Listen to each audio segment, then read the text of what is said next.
မီလာနောက်ဆုံးအပတ်ကနေမိုးအဆက်မပြတ်ရွာတွန်းနေတဲ့ကချင်ပြည်နယ်နဲ့စကိုင်းတိုင်းတို့မှာရေကြီးရေရှမ်းမှုဟာရက်တက်တပန်းနှစ်ပတ်ခန့်အထိဖြစ်ပွားနေပြီးကြောက်စိမ့်နဲ့ရွှေတူးဖော်ရေးလုပ်ငန်းတွေအလွန်အကျွံပြုလုပ်ထားတဲ့ဒေတာတွေမှာရေလွှမ်းမိုးမှုကြာရှည်နေတယ်လို့ဒေတာခံများကဆိုကြပါရယ်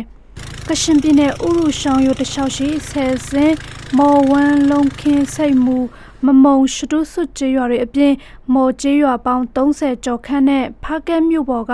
နေအိမ်အလုံးနီးပါးရေနှိမ့်မြုပ်နေတာဖြစ်ပါတယ်။ဖားကဲမြို့နယ်ထဲမိုးရွာတွန်းမှုဟာရက်တပတ်၄ပတ်တလခန့်ကြာမြင့်နေပြီးရေဝင်ရောက်နေမှုတွေဟာနေအိမ်ခေါင်မိုးတွေတာကြန့်ရှိနေသလိုဒေတာခန့်တွေကအမြင့်ပိုင်းကဖုံးတော်ကြီးကျောင်းစာတင်ကျောင်းနဲ့ဖျားကျောင်းတို့တွေမှာရေပေးဆောင်ခိုးလုံနေကြကြောင်းသိရပါတယ်။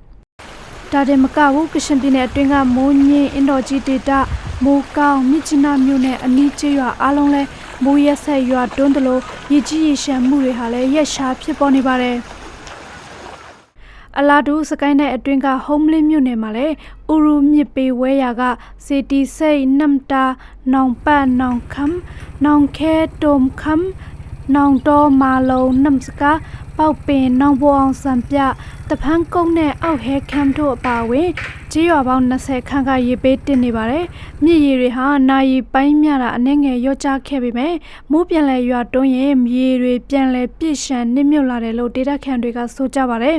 ။ရေတိုက်စားမှုတွေကြောင့်နောင်ပေါ်အောင်နဲ့ပေးမခေါ်ကျေးရွာအကြားမှာရှိတဲ့တရားတစင်လဲပစ္စည်းကျိုးကျမှုဖြစ်ပွားခဲ့ပြီးကုတန်တော်လာရေးအတွက်ပုံမခက်ခဲတွားတယ်လို့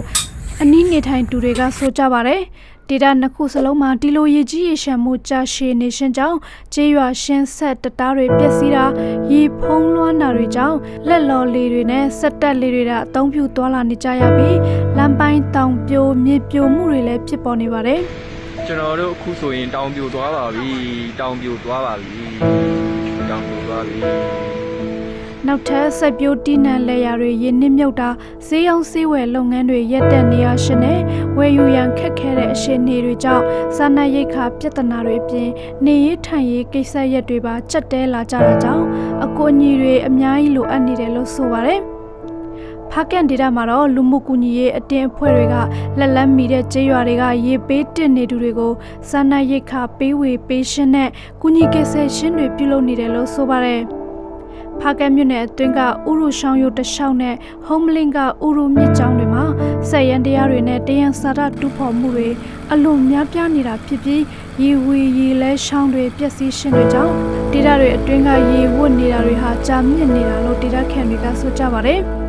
မူလဝတ္တဌာနရဲ့တတိပေးချက်မှာလည်းကချင်ပြည်နယ်နဲ့စကိုင်းတိုင်းအထက်ပိုင်းဒေတာတွေမှာမိုးကြီးတာမိုးတိကျွေကျတာနဲ့လေပြင်းတိုက်ခတ်တာတွေဖြစ်ပေါ်နိုင်တယ်လို့ဟုံးမလင်းမျိုးရဲ့ရှင်တွင်းမြေဟာလည်းဆိုရင်အရေးအမှတ်ကိုမကြခင်မှာရောက်ရှိတော့မယ်လို့ထုတ်ပြန်ထားပါတယ်။နေ့စဉ်တတိပေးချက်တွေမှာလည်းရေကြီးရေရှမ်းမှုအန္တရာယ်တွေဖြစ်ပေါ်နိုင်တာကြောင့်ပေးလို့ရရှောင်းတိန်နေထိုင်ကြဖို့အချိန်ချင်းတတိပေးမှုတွေရှိနေပါတယ်။